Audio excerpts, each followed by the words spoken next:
In this exercise tutorial, I'm going to be taking you through how to do a seated pronated dumbbell bicep curl, and I'm also going to be showing you how to add in an isometric contraction on the lowering phase of the exercise. Now, firstly, there's one big difference between your regular bicep curl and a pronated bicep curl, and that's the position of your hands.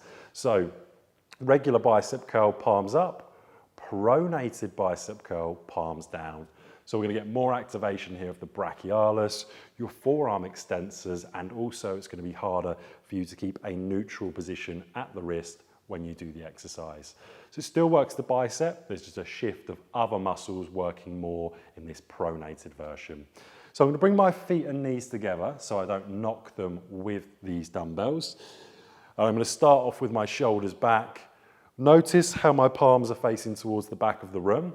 And I'm going to do a regular bicep curl with my palms down.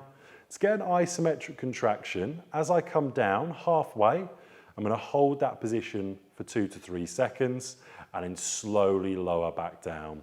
So that's flexing the elbow, big squeeze of the bicep at the top of the movement, come halfway down, 2 to 3 second hold, and slowly back down to your start position. You're trying to keep your wrists neutral, so make sure you're not coming into wrist extension or wrist flexion. Nice neutral grip of those weights. So one last time, feet together, knees together, shoulders back. We're going to come up into elbow flexion, squeeze the bicep at the top of the movement, slowly lower to halfway, 2 to 3 second hold for that isometric contraction, and slowly back down to your start position. That's how to do a seated dumbbell bicep curl with a pronated grip, and how to add in an isometric contraction on the lowering phase of the exercise. You'd repeat that for your desired amount of sets and repetitions.